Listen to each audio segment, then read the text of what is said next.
गेलं, हे असं का गणित आहे? मग कळलं की ते आपण 2009 ला थोड्या मताने पराभूत झालो होतो. अहो यांनी प्रभू रामचंद्राला हुलकावणी दिली. अजित पाटील साहेब तुम्हाला सांगतो 2009 ला तुम्हाला रामचंद्राला हुलकावणी दिली, ती आयुष्यभर प्रभू रामचंद्राच्या नावाने हुलकावणी देत आले. आता काल परवा प्रभू रामचंद्राचं मंदिर बांधलं, त्यांना असं वाटायला लागलं, छाती पडून घ्यायला लागले की मीच मंदिर बांधलं. अरे ते सुप्रीम कोर्टामुळे बांधता आलं आणि त्याला तुम्ही आम्ही सगळ्यांनी मिळून आपल्या खिशातले 5-5, 10-10 रुपये दिलेले आहे. जिसको आप में जकात बोलते, क्या बोलते, काय म्हणतात त्याला? जकातच म्हणते का निधी द्यायला, डोनेशन. हा, आणि हे सगळ्यांनी 4-4 पैसे त्याला दिले हो. आणि हा गडी एकटाच ना पूजेला. अहो आमच्यामध्ये पूजा करायची असली ना तर आमची गृहिणी सोबत लागते हो. हो, नवरा बायको लक्ष्मीनारायणाचा जोडा असतो का नाही ताई पूजा करायला? एवढं मोठं मंदिर या नाही, हा सुंब्या एकटाच होता ना पूजा करायला. बरं आपल्यात एक पद्धत आहे, देवबाप्पा कधी कधी आपल्याला थोडीशी वाट मोकळी करून देतात. आपल्याला म्हणतात कल्याणराव कमराला सुपारी खोसा आणि तुमच्या मंडळी नाही आल्या तरी पूजा करा, मग ती सवलत मला मिळते. मी कमराला सुपारी खोसली तर, पण ह्यो सुपारी खोशीन कोणाच्या नावाना? ती सुपारी खोसायला सुद्धा आमची सौभाग्यवती असावी लागते ना, बरोबर आहे की नाही? या माऊलीला तर तो हसून तो म्हणतो त्या इलेक्शनच्या फॉर्मवर मला बायकोच नाही, बरोबर आहे की नाही?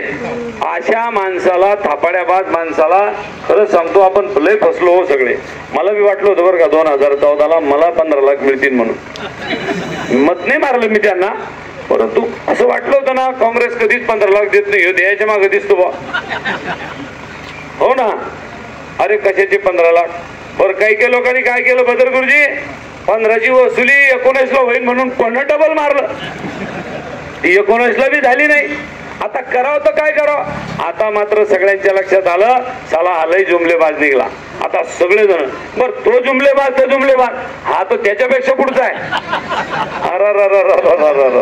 याचं काम लयच बेकार.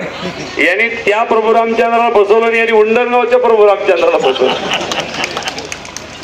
अहो यांना देव धर्माचं धाकच नाही. इस्लाम धर्मामध्ये एक शिकवण आहे, खुदा से डरो.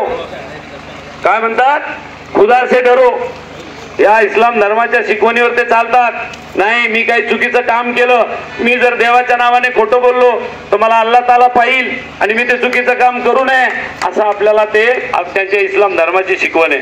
इथं तर दिवसा ढवळ्या प्रभू रामचंद्राला फसवणं चाललंय आणि ते आपण खुशाल सहन करतोय का नाही करत? मला सांगा. हे सहन करायचं काम आता बंद झालं पाहिजे.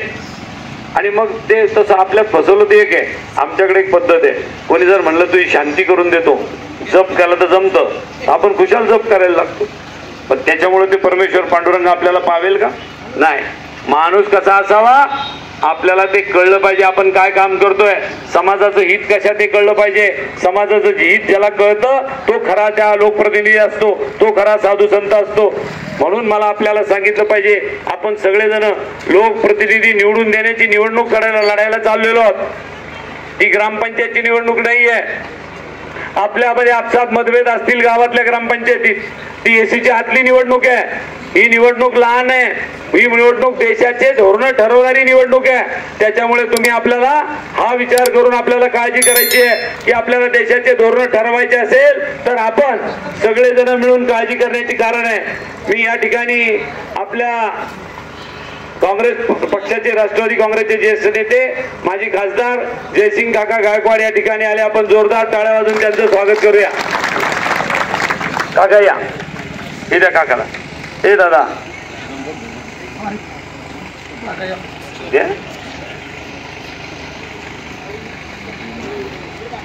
काका या मध्ये आलो तो माहिती राह या का.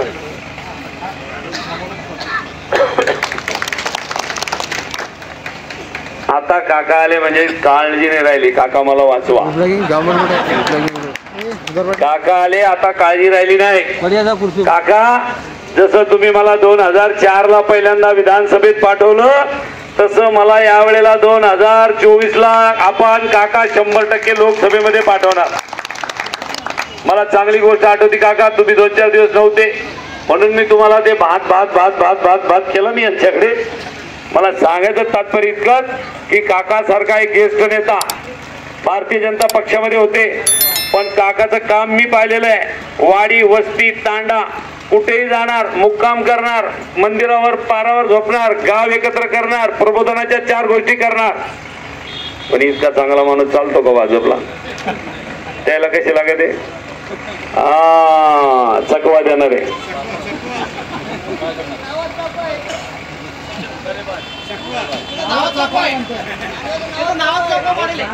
नाव बर. अरे काय चकवा नाव ठेवलं तुम्ही? नाव काय ठेवले पाहिजे?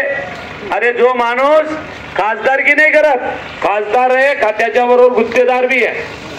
सगळे गुत्ते स्वतःच घेतो. नुसता गुत्तेदार नाही, आमदार त्यालाच पाहिजे, खासदार त्यालाच पाहिजे, गुत्तेदार त्यालाच पाहिजे, सगळे दार त्यालाच. राहिला जायला पुरवठादार बी तोच बरं का काका. अंगणवाडीच्या घुगऱ्यात तोच पुरवठो, शाळेच्या खिचडी तोच पुरवतो. आणि काका 50 किलोचा कट्टा नाही पाठवतो, 40 किलोचा पाठवतो. आणि 50 नॉन इटेबल. आणि त्या पाठवलेल्या कट्ट्यावर 40 किलोचा कट्टा पाठवतो आणि 50 किलोवर सही घेतो. हो काका, त्या लेकरा बाळाचा तळतळाट या माणसाने आयुष्यभर घेतलेला आहे. आणि म्हणून मला आपल्याला या ठिकाणी सांगितलं पाहिजे की मित्र, राहुल गांधी साहेबांनी गेल्या 6 महिन्यामध्ये जवळजवळ 4000 किलोमीटर पायी पदयात्रा केली. कुठून? कन्याकुमारी पासून ते काश्मीर पर्यंत आणि मणिपूर पासून ते मुंबई पर्यंत. आणि त्याच्यामध्ये काय माहिती घेतली असेल? काही लोकांना असं वाटलं, काही लोकांनी राहुल गांधीला पप्पू केलं होतं काही काळ, आणि लोकांना असं वाटलं की आता काय खरं नाही, राहुल गांधी साहेब काय उगाचच पायी का चालणार आहे, झेंडा दाखवतील, पुन्हा गाडीत बसतील आणि जातील.